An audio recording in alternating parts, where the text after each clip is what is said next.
Is there anyone who would like to challenge me? Well, what an incredibly stupid question. You give me the awful impression, I hate to have to say it, of someone who hasn't read any of the arguments against your position ever. The empty life of this ugly little charlatan proves only one thing, that you can get away with the most extraordinary offences to morality and to truth in this country if you'll just get yourself called reverend. Are you asking me or telling me?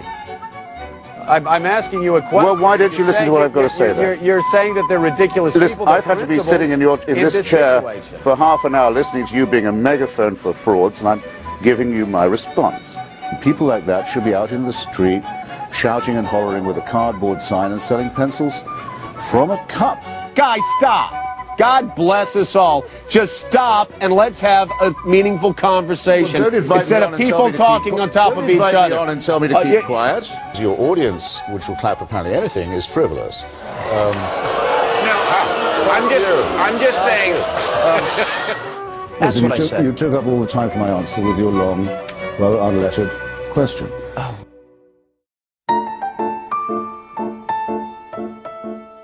I think it was David Hume who put it slightly vulgarly.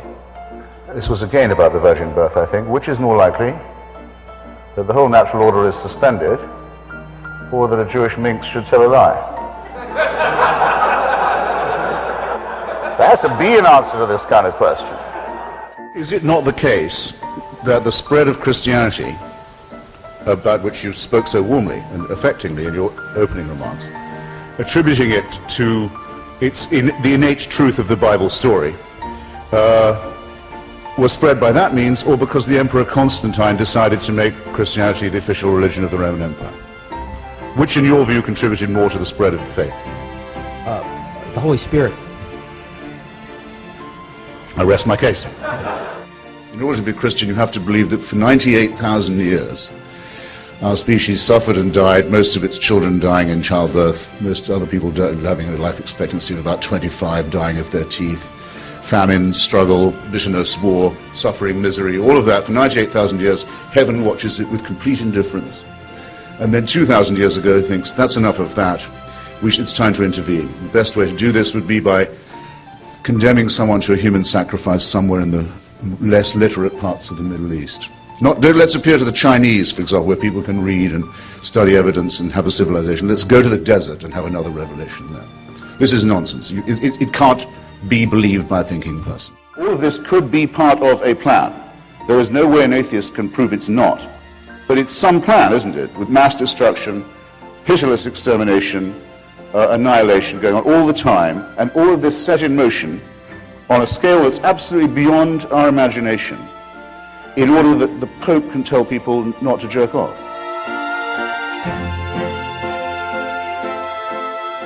It is a horrible idea that there is somebody who owns us, who makes us, who supervises us, waking and sleeping, who knows our thoughts, who can convict us of thought crime, thought crime, just for what we think.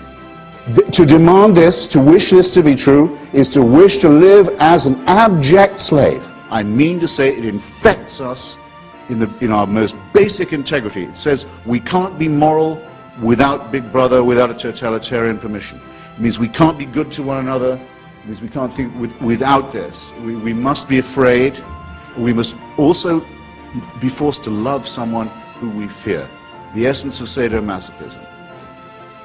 The essence of abjection, the essence of the master-slave relationship, and that knows that death is coming and can't wait to bring it on. I say this is evil, and though I do some nights stay home, I enjoy more the nights when I go out and fight against this ultimate wickedness and ultimate stupidity. And I'll tell you something, if I was told to do what all monotheists are told to do, and admire the man who said, yes, I'll gut my kid to show my love of God, I'd say, no, fuck you.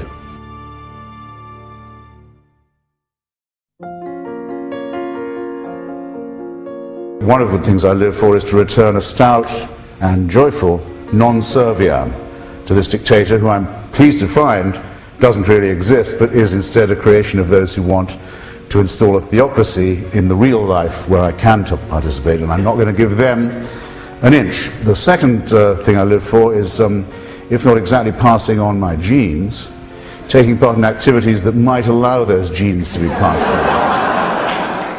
Call someone an imam or a priest or a reverend, there's nothing they can't get away with in our culture.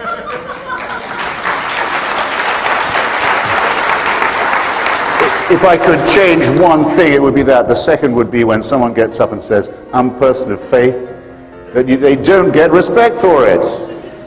They think that's a respect-producing statement. I am a person of faith. You know, I'm a person who will believe practically anything on no evidence at all. I think what I mainly live for is contemplating the misfortunes of other people. Well, that leads me to a very... That and vindication, being proved repeatedly and over again right when other people were wrong. That does a lot for me.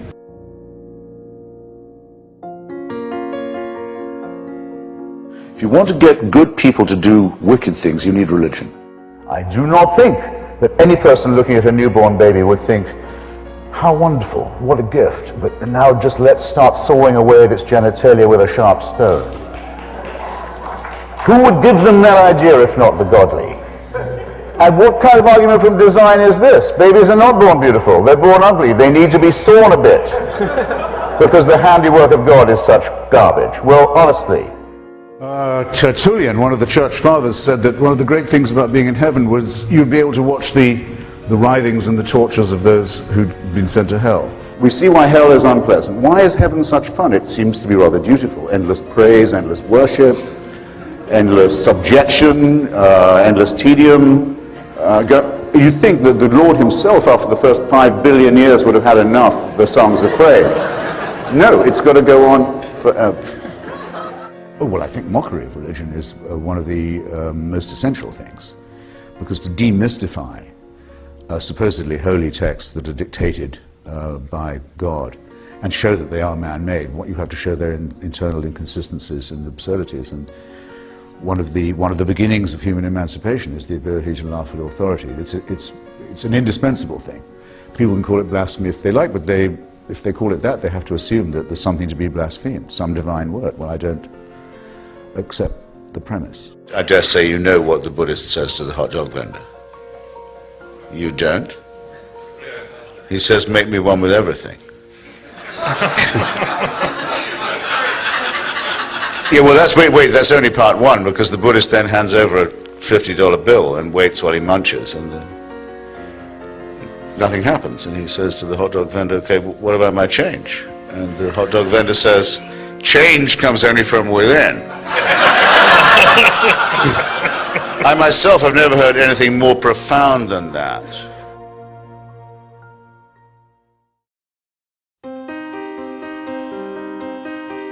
I know what's coming. I know no one beats these odds. And it's a matter of getting used to that and growing up and realizing that you're expelled from your mother's uterus as if shot from a cannon towards a barn door studded with old nail files and rusty hooks. It's a matter of how you use up the intervening time in an intelligent and ironic way. It will happen to all of us that at some point you get tapped on the shoulder and told, not just that the party's over, but slightly worse, the party's going on, but you have to leave. and it's going on without you. That's the reflection, I think, that most upsets people about their demise. All right then, because it might make us feel better, let's pretend the opposite. Instead, you'll get tapped on the shoulder and told, great news, this party's going on forever, and you can't leave.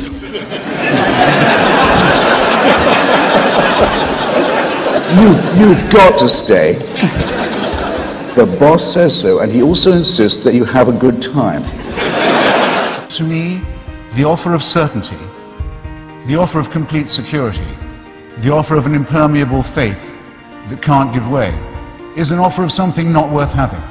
And I'd urge you to look at those of you who tell you, those people who tell you at your age that you're dead till you believe as they do. What a terrible thing to be telling to children. And that you can only live, and that you can only live by accepting an absolute authority. Don't think of that as a gift. Think of it as a poisoned chalice. Push it aside, however tempting it is. Take the risk of thinking for yourself. Much more happiness, truth, beauty, and wisdom will come to you that way. Thank you. How much longer are you going to do this? Till I drop.